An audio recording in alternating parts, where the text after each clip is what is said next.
സമസ്തയുടെ പണ്ഡിതന്മാർ അക്കാര്യത്തിൽ കണ്ടിട്ടുള്ള ദീർഘവീക്ഷണമാണ് ഇന്ന് അവരുടെ നാക്കിൻ തുമ്പിലൂടെ പുറത്തു വന്നുകൊണ്ടിരിക്കുന്നത്.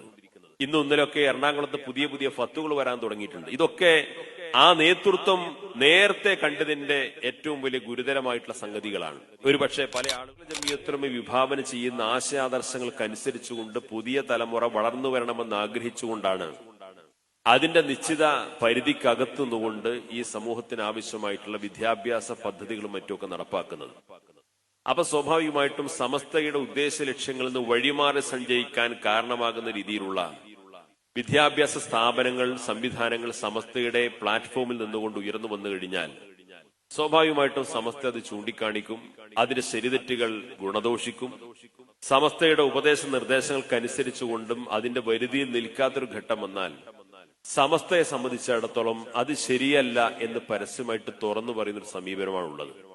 അടുത്ത കാലത്ത് CAC, വാഫി, വഫിയ സംവിധാനങ്ങളെ കുറിച്ചൊക്കെ ഉണ്ടായ തീരുമാനങ്ങളെ പോലെ മുൻകാലത്തും നമ്മുടെ സമൂഹത്തിൽ ഉയർന്നു വന്നിട്ടുള്ള ഏത് വിഷയങ്ങളും അത് സംഘടനക്കകത്താണെങ്കിലും പുറത്താണെങ്കിലും അതിന്റെ ശരിതെറ്റുകൾ യഥാസമയം സമൂഹത്തിൽ തുറന്നു കാണിക്കുകയും സമൂഹത്തോട് അത് കൃത്യമായിട്ട് പറയുകയും വിശദീകരിക്കുകയും ചെയ്ത ബാധ്യത സമസ്ത നിർവഹിച്ചിട്ടുണ്ട്. ഇത് നമ്മുടെ നേതൃത്വം നിർവഹിച്ചിട്ടില്ലെങ്കിൽ ഇതൊക്കെ സമസ്തയുടെ ഭാഗമാണ് എന്ന് തെറ്റിദ്ധരിക്കുകയും അതിലേക്ക് ആളുകൾ കടന്നു വരികയും അവർക്ക് എന്തെങ്കിലും സംഭവിച്ചു കഴിഞ്ഞാൽ ഇത് സമസ്തയുടെ ഭാഗമാണെന്ന് തെറ്റിദ്ധരിച്ചുകൊണ്ടാണ് ഞങ്ങൾ അവിടെ കുട്ടികളെ ചേർത്ത് എന്നൊക്കെ പറയുന്ന സാഹചര്യം ഉണ്ടാകും. CAC-യുമായി ബന്ധപ്പെട്ട് സമസ്ത അന്തിമമായ തീരുമാനം പ്രഖ്യാപിച്ചു കഴിഞ്ഞു.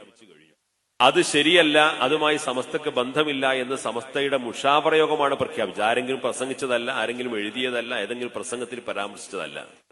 അത് പരസ്യമായിട്ട് പ്രഖ്യാപിച്ചു കഴിഞ്ഞു. അത് ഔദ്യോഗികമായിട്ട് രേഖപ്പെടുത്തപ്പെട്ടു. ഔദ്യോഗികമായിട്ട് അതിന്റെ വാർത്തകൾ പത്രമാധ്യമങ്ങളുടെ പുറത്തു വന്നു. അതിനുശേഷം അതുമായി ബന്ധപ്പെട്ട ആളുകൾ പത്ര സമ്മേളനങ്ങളുടെയും പ്രസംഗങ്ങളിലുമൊക്കെ പറഞ്ഞുകൊണ്ടിരിക്കുന്ന കാര്യം എത്രയോ വർഷങ്ങൾക്ക് മുമ്പ്, ഒരുപക്ഷെ ഇതിന്റെയൊക്കെ ചർച്ചകൾക്ക് തുടക്കം കുറിക്കുന്ന കാലത്ത് സമസ്തയുടെ നേതൃത്വം ആശങ്കപ്പെട്ടിരുന്ന കാര്യം എന്തായിരുന്നോ അതിന് സമാനമായ വാക്കുകളും പ്രയോഗങ്ങളുമാണ് അവരിൽ നിന്ന് ഉണ്ടായിക്കൊണ്ടിരിക്കുന്നത് എന്ന് നമ്മൾ നേർക്കുനേർ കണ്ടുകൊണ്ടിരിക്കുമ്പോൾ നമുക്ക് തിരിച്ചറിയാൻ സാധിക്കുന്നത് നമ്മുടെ നേതൃത്വത്തിന്റെ ദീർഘവീക്ഷണമാണ്. സമസ്തയുടെ പണ്ഡിതന്മാർ അക്കാര്യത്തിൽ കണ്ടിട്ടുള്ള ദീർഘവീക്ഷണമാണ് ഇന്ന് അവരുടെ നാക്കിൻ തുമ്പിലൂടെ പുറത്തു വന്നുകൊണ്ടിരിക്കുന്നത്.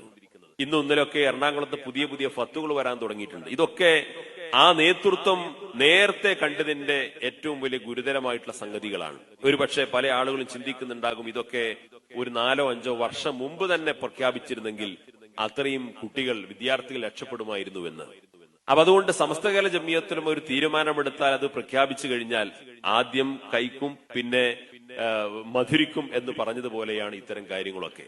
അതുകൊണ്ട് ഇത്തരം കാര്യങ്ങളിലൊക്കെ സമസ്തകാല ജമിയത്തുലമ എടുക്കുന്ന തീരുമാനങ്ങൾ, ആ തീരുമാനങ്ങൾ അക്ഷരം പ്രതി അനുസരിക്കാനും അനുധാവനം ചെയ്യാനും അത് നമ്മുടെ സംഘടനാ രംഗത്ത് നടപ്പിലാക്കാനും ഒക്കെയുള്ള ശ്രമങ്ങൾ നടത്തണം.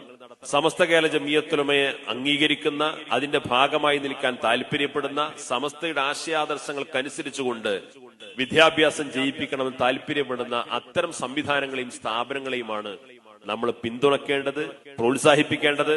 സമസ്ത ശരിയല്ല എന്ന് പറഞ്ഞിട്ടുള്ള ഏത് വിദ്യാഭ്യാസ സംരംഭങ്ങളെ അതിനാര് പിന്തുണച്ചാലും സമസ്ത പിന്തുണക്കുന്നില്ല എന്ന ഒറ്റ കാരണം കൊണ്ട് തന്നെ അതിൽ നിന്ന് വിട്ടുനിൽക്കാനും അതിൽ നിരുത്സാഹപ്പെടുത്താനും നമ്മളൊക്കെ ബാധ്യസ്ഥരാണ്. അള്ളാഹു തൗഫീഖ് നൽകുമാറാകട്ടെ എന്ന് പ്രാർത്ഥിച്ചുകൊണ്ട് ഞാൻ എന്റെ വാക്കുകൾ അവസാനിപ്പിക്കുന്നു. അസ്സലാമു അലൈക്കും.